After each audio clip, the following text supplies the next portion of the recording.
Bonjour à tous. Continuons dans notre série de vidéos sur la modélisation des bases de données. Dans cet épisode, on parlera d'une étape très importante que je vais d'ailleurs formuler par une question et c'est pourquoi ai-je réellement besoin de passer par l'étape de conception pour construire une base de données? Prenons un exemple. On veut réaliser un système d'information qui va nous permettre de gérer un cabinet médical et disons qu'on a avec nous les meilleurs codeurs d'application. Et maintenant, si je vous dis, qu'est-ce qui nous empêche réellement de commencer notre développement et ensuite concevoir notre base de données au fur et à mesure qu'on avance dans notre projet de développement? Eh bien, pour répondre à cette question, imaginez avec moi que vous devez construire une tour de 30 étages. Très confiant comme nous sommes, mon équipe et moi, pourquoi on va se casser la tête à recruter un architecte, écouter ses conseils, ses propositions, même le payer, alors que nous avons avec nous les meilleurs maçons et aussi des engins à la pointe de la technologie. Parce qu'en fait, si on essaie de s'en passer de l'architecte, voici le résultat qu'on va obtenir. En fait, certes, j'exagère un petit peu, mais je pense que l'idée, elle est là. Donc, je pense que même mes maçons, ils ont fait un superbe boulot, si on traite bien sûr les choses de manière unitaire. Donc, on peut voir que la peinture est excellente, les fenêtres, les portes, la fausse pierre. Je pense que tout est superbement fini. Mais si on voit l'ensemble, le résultat final est vraiment aux antipodes du besoin émis.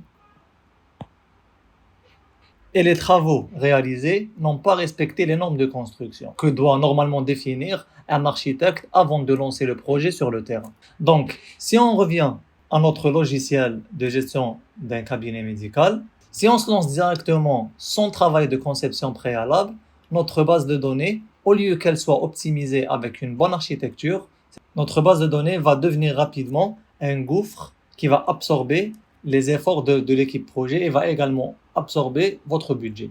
Car une équipe projet sans vision claire du rendu final, ils se verront sans cesse faire, refaire, supprimer, créer à nouveau. La fatigue s'installera et le bricolage va venir pointer le bout de son nez et on va commencer à bricoler, bricoler, bricoler. Donc le bricolage implique une solution non fiable et elle sera rigide bien sûr aux futures mises à jour. Afin que notre utilisateur final puisse entrer des données dans le logiciel, il faut s'assurer que ces données-là atterrissent dans une base de données avec l'architecture la plus optimale. Pour cela, nous devons suivre les bonnes pratiques de modélisation et de construction d'une base de données. Donc, la première étape de modélisation d'une base de données, c'est ce qu'on appelle le modèle conceptuel de données. Ce qu'on va faire, c'est qu'on va, dans cette étape, collecter tous les éléments de même nature.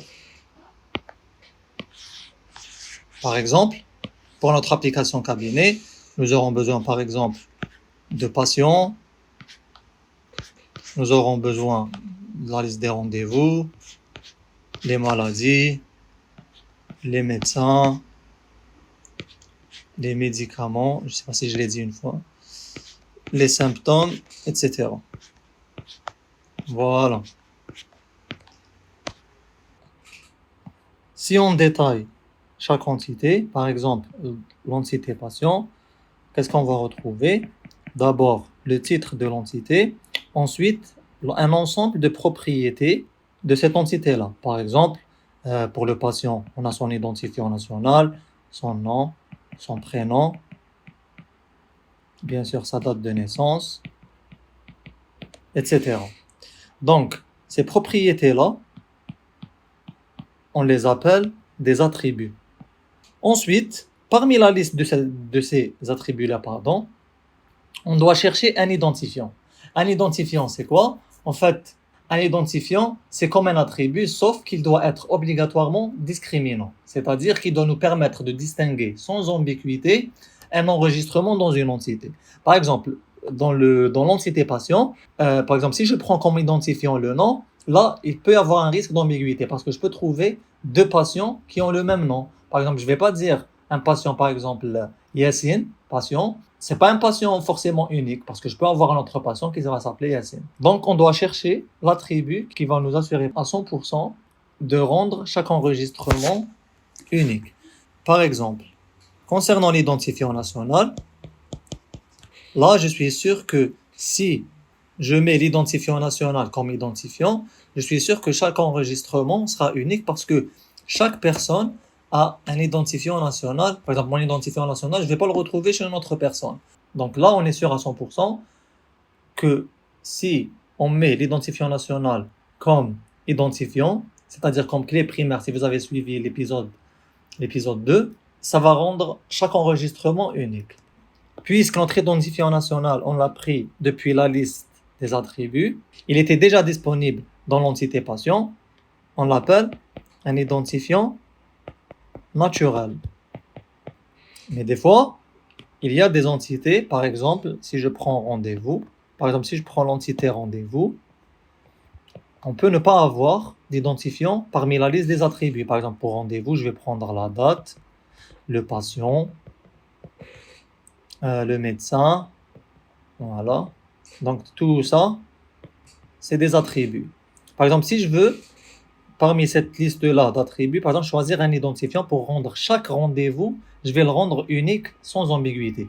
Si je prends par exemple la date, je peux avoir par exemple 5 rendez-vous le même jour. Donc, la date, elle va se répéter.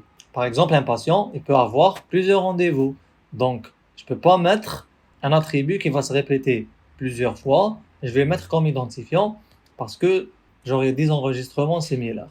Donc, qu'est-ce qu'on va faire là? C'est que on va rajouter nous-mêmes un identifiant. Par exemple, ici, je vais mettre code rendez-vous pour rendre chaque enregistrement, chaque occurrence de l'entité rendez-vous, je vais la rendre unique. Ce qui est bien, c'est que ce code-là rendez-vous, on peut laisser plus tard notre système de gestion de base de données, par exemple le SQL Server, MySQL, le générer automatiquement. Par exemple, à chaque fois que l'utilisateur final crée un rendez-vous, par exemple, le code-là, la première fois, il sera 1. Ensuite, lorsqu'il va générer un deuxième rendez-vous, ça sera 2. Donc, c'est notre système de gestion de base de données, c'est-à-dire notre SGBD, c'est lui qui va gérer la création de cet identifiant-là. Donc, puisque cet attribut-là ou bien cet identifiant-là, c'est nous qui l'avons rajouté, c'est-à-dire il n'appartient pas aux propriétés intrinsèques du rendez-vous. On l'appelle un identifiant. Donc, ce code rendez-vous-là, on appelle identifiant technique. Voilà. Donc, pour résumer, un identifiant naturel, on le trouve parmi la liste des attributs intrinsèques à l'entité. Et l'identifiant technique, c'est nous qui devons le rajouter parce qu'on n'arrive pas à trouver parmi la liste des attributs un identifiant qui va nous rendre un enregistrement unique. Donc, on est forcé de rajouter un identifiant pour accomplir cette tâche-là. Ce qui est bien aussi avec le modèle conceptuel de données, c'est que vraiment c'est une sorte de brainstorming, c'est-à-dire on est en train de parler à notre base de données. On dit par exemple, on se dit de quoi j'ai besoin de par exemple de mettre une liste de patients, ok. Donc je vais la formaliser sous format ce qu'on appelle entité. Ensuite, je me dis ce patient-là il va prendre des rendez-vous. Qu'est-ce que je fais? Je vais prendre une flèche ici par exemple, voilà. Je vais le relier. En fait, le fait de le relier là, c'est ce qu'on appelle une association. Donc, même ça, c'est très important dans une base de données, parce qu'on est en train de travailler dans une base de données relationnelle. Voilà, ça, c'est une association. Par exemple, je vais mettre un verbe à cette association-là. Par exemple, prendre. Voilà. Ensuite, il y a les cardinalités. Par exemple, le patient, il va prendre combien de rendez-vous, le rendez-vous peut être pris par combien de patients, etc. En fait, c'est pas notre sujet maintenant, c'est juste pour voir un petit peu c'est quoi le modèle conceptuel de données. Donc là, c'est des phrases à base de sujet, verbe et complément pour construire une base de données, donc en bonne et due forme. Voilà. On passe maintenant à la deuxième étape qui est le modèle logique de données. Donc, dans cette étape-là, on va entrer plus en détail et on s'approchera de plus en plus de l'architecture finale de la base de données. Donc, à ce niveau-là, nos entités, les entités dont on a parlé tout à l'heure par exemple, vont devenir une sorte de table. C'est des tables, voilà. Donc, tous les attributs qui étaient à l'intérieur vont devenir ce qu'on appelle des colonnes.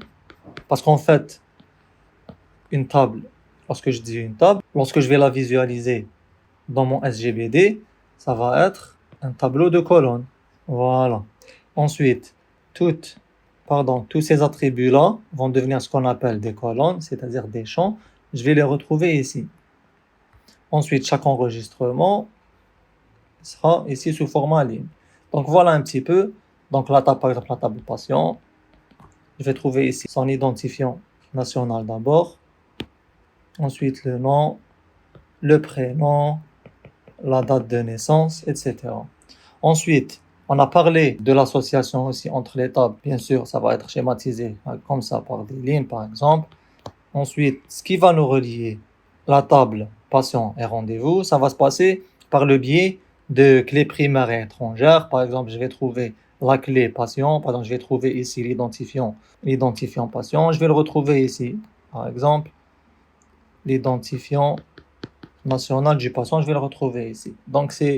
Donc le modèle logique de données, c'est plus une approche technique. Donc, on va supprimer tous les verbes qu'on a créés. On va vraiment les traduire pour avoir une architecture plus technique et on va s'approcher de plus en plus de la structure finale de notre base de données. Enfin, le dernier modèle, c'est le modèle physique de données qui va traduire notre modèle logique de données, MLD, selon le SGBD utilisé. On peut travailler sur Postgres, on peut travailler sur MySQL, SQL Server, SQLite. Donc, selon le SGBD que je vais adopter pour ma solution, je vais créer mes requêtes SQL qui vont générer les tables et toutes les relations qui existent entre elles. Donc, pour résumer, pour modéliser une base de données, en fait, on a besoin de quoi? On a besoin d'abord de passer par le modèle conceptuel de données. Donc là, c'est vraiment un brainstorming. On va parler de notre base de données, voilà, de quoi j'ai besoin. J'ai besoin des entités, de définir toutes les entités.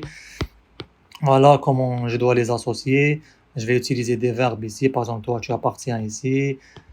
Tu appartiens à cette table-là, pardon. Ici, par exemple, on achète ici. C'est juste là un titre d'exemple, hein. Ensuite, à l'intérieur des entités, on va retrouver ce qu'on appelle les attributs, avec aussi un identifiant pour rendre chaque enregistrement unique. Les tables sont reliées par ce qu'on appelle les associations. Donc voilà. Ensuite, je vais prendre le MLD. Le MLD, ce qu'il va faire, c'est qu'il va reprendre ce qu'il y a dans le MCD, pardon. Ensuite, il va le traduire en format plus technique, c'est-à-dire ces associations-là, on va les retrouver sous forme de clés étrangères, voilà. Aussi, peut-être même des fois des associations, vous pouvez chercher dans les documentations disponibles sur Internet, vont devenir carrément des tables à part entière, reliées avec d'autres tables. Voilà. Ce qu'on a dit tout à l'heure aussi, c'est que les attributs vont devenir des champs. L'identifiant, c'est une clé primaire. Je ne sais pas comment schématiser, voilà. La clé primaire, lorsqu'elle va se retrouver dans une autre table, c'est une clé étrangère, etc. Aussi, une petite remarque que j'ai omis de dire tout à l'heure, c'est que lorsqu'on travaille dans le MCD et le MLD, là, on est indépendant du SGBD qu'on va adopter pour notre solution. Là, on n'est pas en train de modéliser pour travailler plus tard sur SQL Server ou bien sur Postgres, etc. C'est vraiment, ici, c'est de la modélisation pure. Ensuite, la dernière étape, c'est lorsqu'on choisit un SGBD, là, je vais attaquer un modèle physique de données, je vais créer, comme on l'a vu, je vais créer des requêtes, etc.